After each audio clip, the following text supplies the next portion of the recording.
رسولہ بالہدیٰ، وہی ہے جس نے اپنے رسول کو بھیجا۔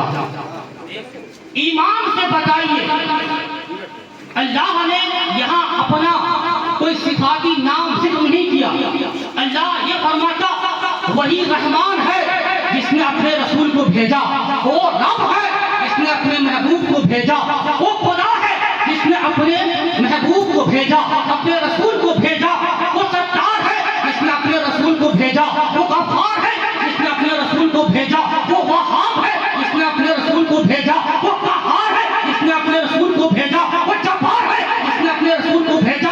خدا نے اپنا نام ذکر نہیں کیا، کہا وہی ہے جس نے اپنے محبوب کو بھیجا، اپنے رسول کو بھیجا۔ وہ کون ہے؟ ایمان سے بتائیے کہ حضور نہ بتاتے ہمیں اللہ کی پہچان ہوگی، اللہ کی معرفت ہوگی۔ یہاں حضور نے بتایا میرا بھیجنے والا کوئی اور نہیں، میرے رب کی ذات ہے، میرے رسول کی ذات ہے جس نے بھیجا، میرا وہ خدا ہے، میرا پروردگار ہے، اس نے مجھے اپنا رسول بنا کر بھیجا۔ حضرت شاعر اہل سنت بہت ہی پرانے شاعر اور عمر رسیدہ شاعر، تاکہ آپ کے چہرے بھی لوگ زیارت کریں، اللہ آپ کو عمر میں برکت عطا فرمائے۔ میں حضرت سے گفتگو کر رہا تھا، رانچی میں ان کے علاقے پہ گیا تھا تقریر کے لیے۔ ان کے اخلاق اور ان کی محبت اور شعرا سے ملتے ہیں، مگر بڑی کامیاب محبت ہے۔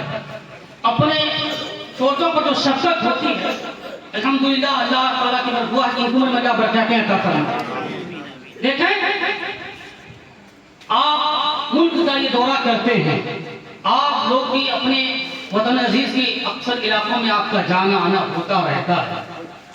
دنیا میں بے شمار لوگ ہیں جو چاند کی پوجا کرتے ہیں، چاند کو سجدہ کرتے ہیں، سورج کی پرستش کرتے ہیں، اور درختوں کے آگے سر جھکا دیتے ہیں، اور سمندر کی لہروں کے آگے اپنا سر خم کر دیتے ہیں، اسے بھی سجدہ کرتے ہیں۔ آخر آگے چلیے گا، کچھ لوگ ہیں جو آگ کی بھی پوجا کرتے ہیں، آگ کو اپنا خدا مانتے ہیں، اور اچھی اچھی قیمتی لکڑیاں جلا کر اس کے آگے سر نمو ہو جاتے ہیں، سر خم کر دیتے ہیں، سجدہ ریز ہو جاتے ہیں۔ اگر 2 بالٹی پانی ان کے خدا پر ڈال دی جائے وہ آگ مکمل سرد ہو جائے، ان کے خدا کا کیا بنے گا؟ اب بتائیے مجھے، آخر انسان کے گھٹنے میں یہ چیز رکھی گئی ہے، انسان اپنے پیدا کرنے والے کو پوجے، یعنی انسان کے دل میں اللہ نے یہ بات رکھ دی ہے کہ انسان ہمیشہ کے لیے کسی چیز کی طرف مائل ہوتا ہے کہ مجھے جس نے پیدا کیا ہے میں اسی کی عبادت کروں، اسی کی پرستش کروں، اسی کو خدا سمجھوں، اسی کو معبود سمجھوں۔ اللہ اکبر کبیرہ، ذہن کو قریب کریں، میری بات آگے سنیں۔ اللہ اکبر کبیرہ، جب انسان ان چیزوں پہ لگا رہتا ہے کہ میں کسی کی عبادت کروں، میں کسی کی پوجا کروں، میں کسی کی بندگی کروں، جب بندہ یہ سوچتا ہے تو پھر انسان اپنے عقل کا استعمال کرتا ہے۔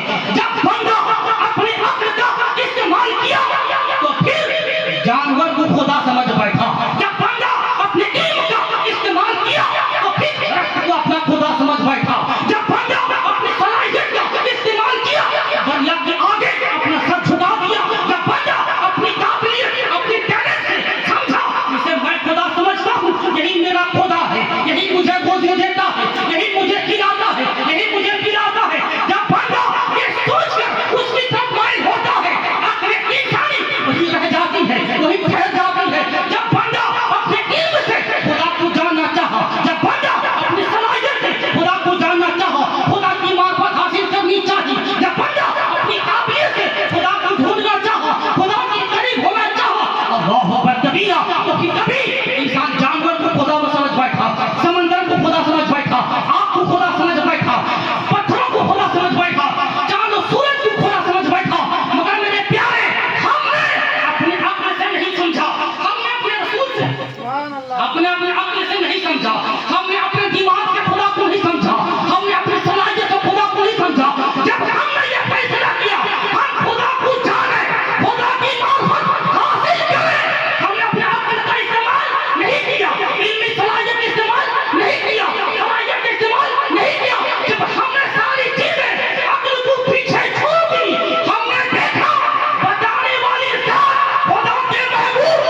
نہیں مانا, اپنی علمی صلاحیت سے خدا کو نہیں مانا, اور مانتے ہیں اس لیے گمراہ ہو گئے. جس نے عقل سے مانا وہ گمراہ ہو گیا, جس نے اپنے دماغ سے مانا وہ کافر ہو گیا, جس نے اپنی علمی صلاحیت سے مانا وہ گمراہ ہو گیا, جس نے اپنی صلاحیت سے خدا کو جاننا چاہا وہ کافر ہو گیا.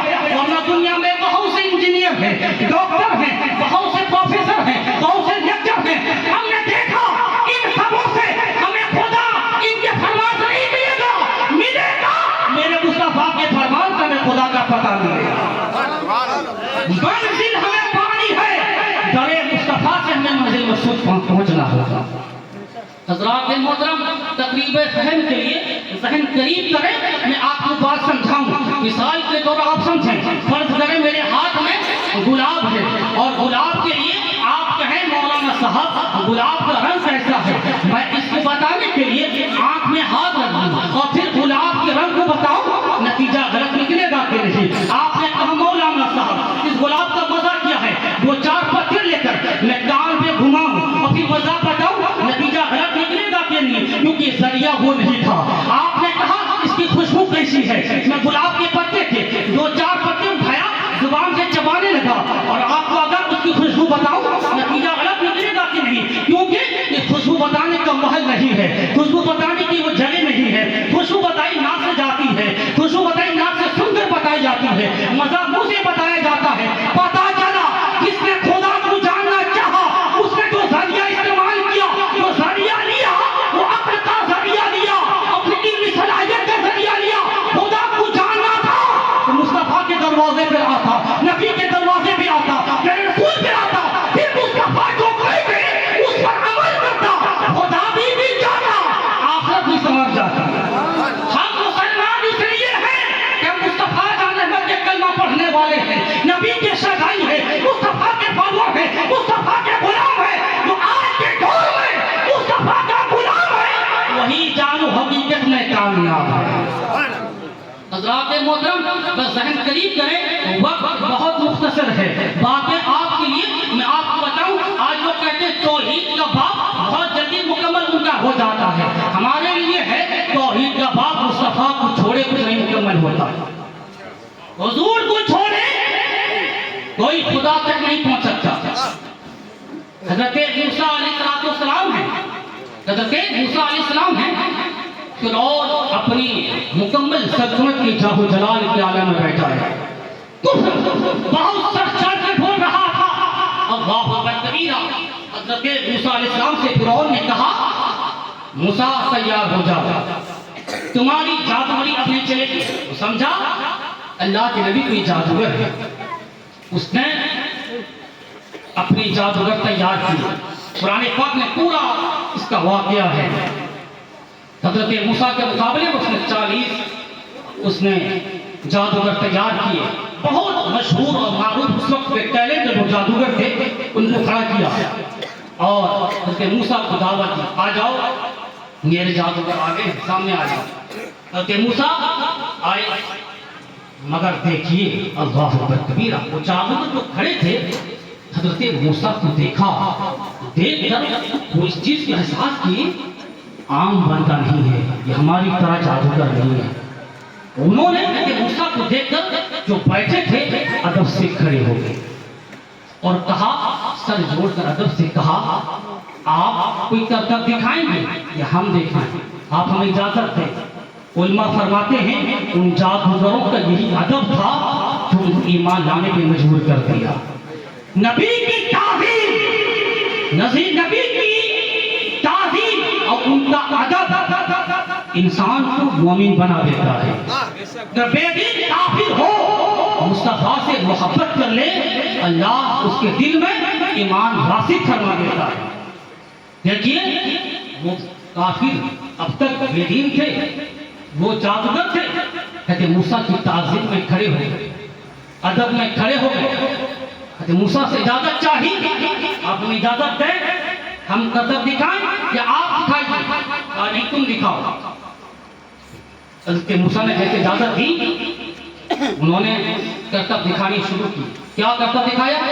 سارے لوگوں نے اپنی اپنی رسیاں رکھی, اٹھائی اور زمین پہ ڈال دیا. قرآن میں ہے مصطفیٰ کی نظر بند ہو گئی. جیسے نظر بند ہوئی دیکھا سانپ میدان میں دوڑنے لگے. اللہ کا حکم آیا اے میرے پیغمبر موسیٰ دیکھتے کیا ہو, تمہارے ہاتھ میں جو عصا ہے وہ اٹھاؤ, اس کو زمین پر چھوڑ دو ڈال دو.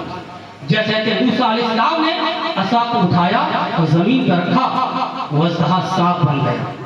جیسے ہی سانپ بنا پورے وہ تمام جو سانپ بنے ہوئے تھے جادوگروں کے, ان تمام کو کھا کر پھر کھڑا ہو گیا. حل میں مزید کچھ اور ہو تو ڈال, اور کچھ ہو تو ڈال. سارے جادوگر حیران تھے یہ بندہ کیا ہے, ہاتھ میں عصا تھا, لاٹھی تھی, زمین پہ ڈالا اژدہا بن گیا, سارے سانپوں کو کھا گیا, کھا کے کھڑا ہے, اور کچھ ڈالو. سارے جادوگر سر جوڑ کر بیٹھ گئے. یہ فیصلہ کرنے پر مجبور ہوئے کہ یہ کوئی جادوگر نہیں ہے. جادو کی جو قسمیں ہیں جو اقسام ہیں, ان قسموں میں یہ جادو نہیں ہے.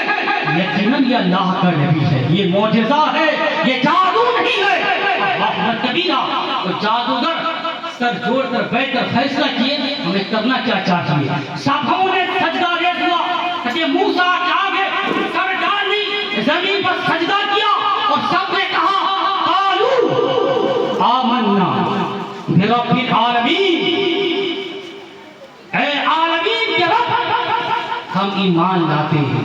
آج ہمارا پڑوسی بھی یہی کہتا ہے اللہ کو مانو, اللہ کی عبادت کرو, تم پورا کامیاب ہو جاؤ گے.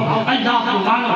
میرے پیارے وہ جادوگر جب کہتے موسیٰ کے قدموں میں گرے ہیں, سجدہ ریز ہوئے ہیں, اللہ اکبر کبیرہ, فوراً پلٹ کر کہتے ہیں صرف عالمین کے رب پر ایمان لانا ہمارے لیے کامیابی نہیں ہوگی.